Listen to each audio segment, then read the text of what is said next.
The Terra Knives Hiker and Forrester Mini are both compact fixed blades that at first glance look pretty simple, maybe even minimalist. But once you get them in hand, you realize pretty quickly these things are built way more robust than most EDC fixed blades that I usually look at.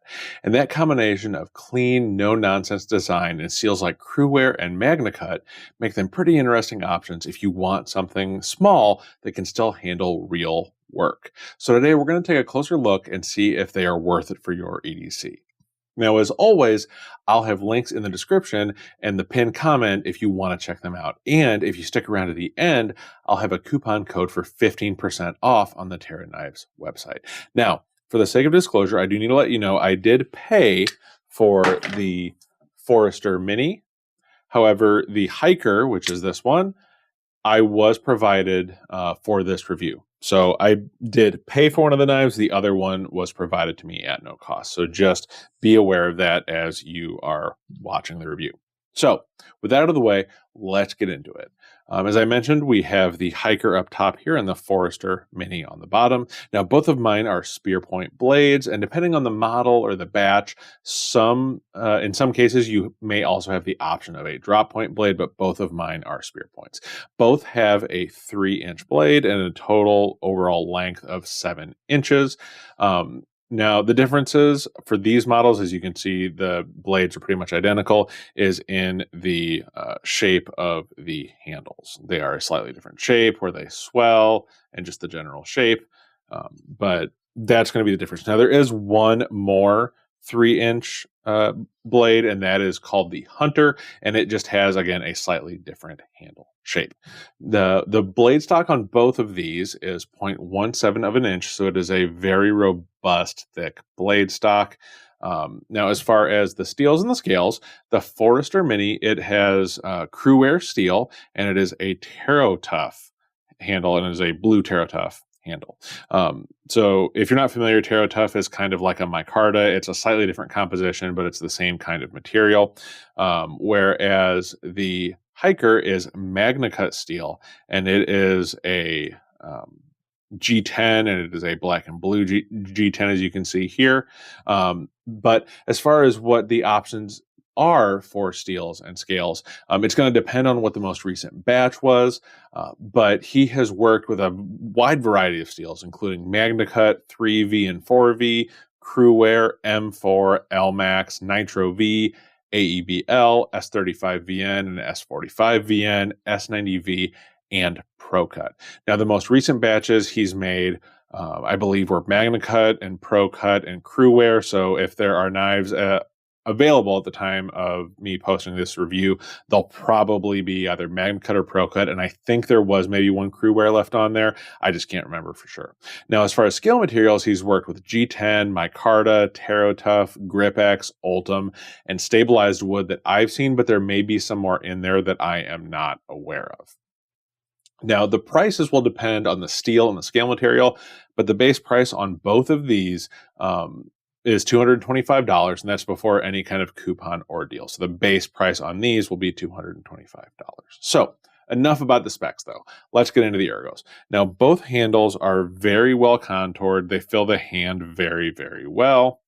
Very, very comfortable, even for extended use, which for a thicker, hard use knife like this, that's a big deal. You want this to be able to be something you can use for a long time and not really tear into your hand. Now, the Terra Tough has great grip, just the nature of being, that micarta-like material. And even when it gets wet, it should still have a pretty solid grip. On the other hand, the G10 doesn't have quite the same grip, just the nature of the material. It's a little bit smoother, but you still get plenty of purchase on it for pretty much all uses. And the other plus to this one is that it won't be prone to absorbing things like oils, or if you're using this for like hunting purposes, it won't be as liable to absorb like blood and become discolored with that. So there's a trade-off there. Now, both of these have what I would call maybe like a scallop or a rock texture on the scales. It's kind of hard to see because of the color of these. But it's a nice little scalloped pattern. I don't know if it gives you a bunch more grip, but it looks awesome, and it is comfortable when you're using it. Now, as far as jimping, that's something that's also different on these. You can see the Hiker has a little bit of jimping down here for the thumb, whereas the Forrester Mini is a completely smooth back here, no jimping or anything like that. Now, I am a big fan of jimping. I really prefer jimping, and I really would actually like to have a little bit more jimping up here, maybe like a small section there for like pinch cuts or pinch grip cuts and things like that. But that isn't a deal breaker for me. I can live without it. It's more of just like, if I could design my perfect knife, that is one thing that I would add. But he did mention that he's experimenting with jimping just to see what works best, like the size of the jimping, the length of it, the location, things like that. And that's one awesome thing, is he's always experimenting with his designs and just trying out new things and seeing what works best. And I do absolutely love that. And that's one of the nice things about working with a small maker. But like I said, jimping, I would like a little bit more, but not a deal breaker for me. Now, one of the things you also probably noticed when I showed you the spines is this one has a smooth spine on the Forrester Mini, whereas the Hiker has this really, really cool, I would call it like a rock pattern to it.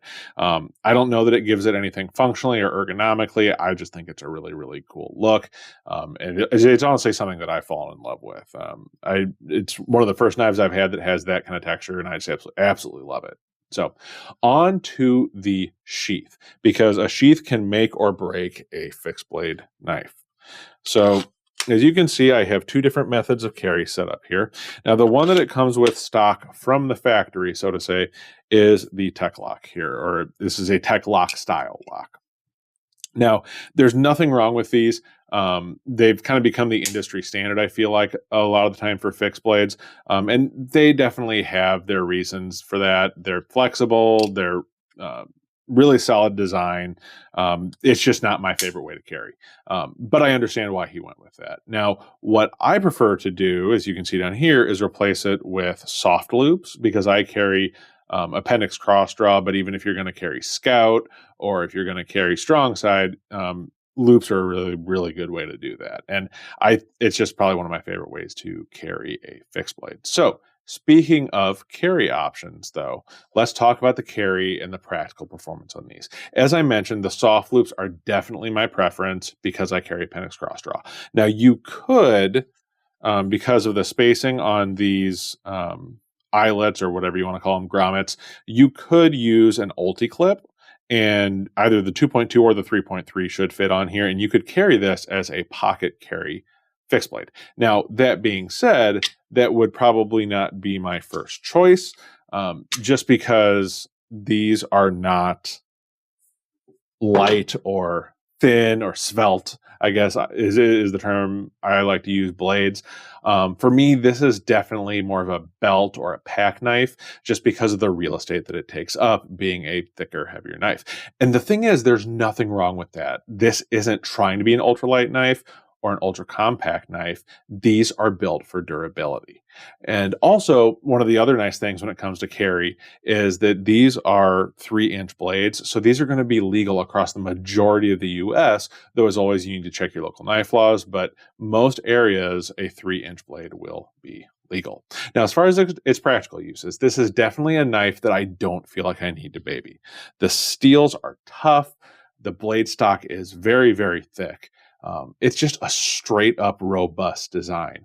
Now, I don't make a habit out of batoning with my EDC fixed blades, but if I was going to, these are probably the options that I would pick for it. These things are just super robust and super, super tough, especially with the steel options. But on top of being tough, these were also extremely sharp out of the box. My standard is usually can it cut paper out of the box, and as you can see, easily for both of them getting through that paper. Like, it's very, very sharp. Now, is that the standard for being like hair whittling? No, but that's not what I'm looking for in a knife. I'm just looking, if it comes out of the box cutting paper, that's usually a good starting point for me. So on to build quality, since we're talking about sharpness. The fit and finish on these is great. The scales line up exactly like they should. On the Hiker, they come out a little bit from the scales, but I think that's by design because of the texture of the spine and things like that. The finishes look great. It's kind of a belt satin finish. Nothing fancy, but that it doesn't need to be fancy. Now, I prefer the finish on the hiker, just because, like I said, the aesthetic, kind of the rough and kind of the rough finish on this section down here, I just really like that rough and tumble look. Really, really speaks to me. But I will say, as much as I love the G10 scales, I think my dream knife would be pretty much this knife, but with stabilized wood scales, like maybe like a rosewood or something like that. I think the ones I saw were maybe walnut that he had right now, but yeah, something like a stabilized rosewood on this design of a knife, I think might be my dream knife. And that might take over as my most carried fixed blade. But as I showed, both came paper cutting sharp, which is kind of my base standard. Now, one thing you may or may not have noticed is the lack of any branding on the blades. And that goes for both of them. Neither of them has any branding on the blades. And I am a huge, huge fan of that, because for me, it gives it a very clean look, and it avoids the overdone branding that can ruin an otherwise beautiful knife. But with that being the case, you might be wondering, how do you know what steel these are? Because unless you have the receipt, you wouldn't know. Well, he actually hammer punches not just the steel, but the Rockwell hardness under the scales on the tang. So you would have to remove the scales to see that, but it is there, so they are marked so that you will have that, which I thought was a really cool way of doing that. So let's look at some comparisons as far as size. Now, the first one I'm going to bring out is one of my other favorite small batch American-made fixed blades, and that is the Waxwing Nymph. And the reason I wanted to bring this one out, these are two polar opposites for me as far as their blade stock and just kind of what they're designed for. The Waxwing Nymph is, I call it my EDC pairing knife, and on the opposite end, you have my Terra knives. They are thick and chunky, but yeah, just look at that difference in blade stock, which it's not that one is better or worse. It's just two different philosophies as far as what the knife is trying to be. So next we have the Rainier Fast Pack, which is another knife that is kind of more of an ultralight design, but you can see it's more of a sleek, svelte design. Next, we're going to have one that is a little bit more similar in the blade shape and size. That is the Essie Azula. And the Benchmade Hidden Canyon Hunter will be our next one.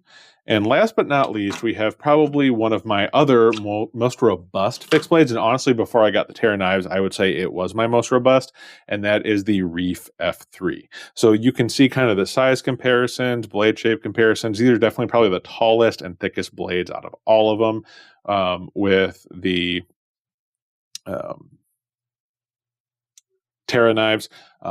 But really, really good comparisons there for you. But they are definitely probably the most robust out of all of the options that I have. So that out of the way, let's talk about the pros and the cons on these. So one of the biggest pros, you've probably heard it about 20 times now, these are extremely robust for their size. Also, the clean minimalist design, not having a bunch of overt branding, things like that. I love that. The wide steel variety, the different steels that he's used are awesome. Good ergonomics for hard use.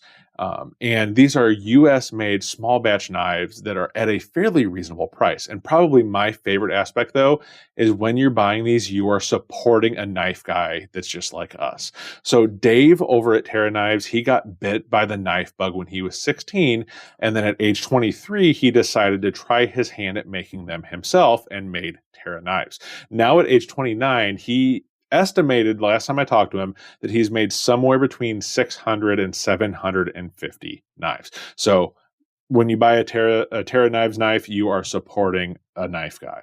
So there are a few cons. So the thicker blade stock can make it less slicey. It's not going to be ideal for every circumstance, but that just goes for any knife that you get. It's not ideal for pocket carry, which I talked about. It's on the heavier side, just doesn't make sense for that. It's not ultralight, but it's not trying to be, but it is on the heavier side. Availability is probably one of the big ones. To get the steel that you want and the style that you want, you may have to just catch it on the right drop, and that's just kind of the nature of the beast when you are getting a knife that is dropped in batches with different features and things like that. And last but not least, $225 for a knife, for an EDC knife, isn't cheap, but honestly, I think it's pretty reasonable for a US-made small batch fixed blade. And when you use my coupon code, which I will get to here in a minute, it makes it an even more reasonable price. But it is definitely an investment. But the question becomes the value for the investment, and I do think it's there. But one last thing, there are only these are only a couple of the knife models that he's made. He also offers different models with 4-inch, 3.5-inch, 2.5-inch, and even 2-inch blades. And I'll bring some examples up here on the screen, kind of scrolling through the website. But the big thing is, even if 3-inch knives aren't your game, like they are mine, he has a knife for you. Now, he also sells a variety of camping and outdoors gear, from campfire cutlery to fire starters, first aid kits, and emergency shelters, and more. Now, he was kind enough to send me a couple things. The first one here, it is a titanium hot cup. And this is something you can use to cook over a fire. You know, open it like that, hang it over the fire with this, or you can use it as a coffee mug by swinging these out here. And he also sent me a fire starter kit. Now, I will bring the full list of the contents up on the screen, but this comes with kindling, different ways of starting a fire. It even has a spot for a Bic lighter, which I didn't even realize until he pointed that out to me after he sent me the kit. But honestly, I have what I call a get home bag in the trunk of my car, which just has, you know, a lot of different things that I might need to use when I'm out and about, or if I get stuck somewhere. This is going to replace the fire kit that I have in my get home bag. So big props to him for that. This is an awesome, awesome assembly. And like I said, I had the full list of what's in here because I can't list everything that's out because he packed a lot in that small package. But as promised, here is that coupon code. It can be used not only on knives, but also on the other gear that he offers. And you just need to enter code EverymanEDC15 at checkout to get that 15% off your entire order. And again, that is EverymanEDC15. So if you want a small fixed blade that's simple, clean, but still built tough, the Terra knives Forrester Mini and Hiker deliver on that. They're thicker and more robust than most EDC knives, and the steels like CruWear and MagnaCut, they can handle real work. And the things like the titanium pot cup and the fire kit, it's clear that Dave over at Terra Knives is focused on practical, no-nonsense gear. So if you enjoyed this review, make sure to leave a like and subscribe so that you don't miss the next one. And if there are other knives that you'd like to see me check out, let me know down in the comments. And until next time, take care of yourself, take care of each other, and I'll see you in the next video.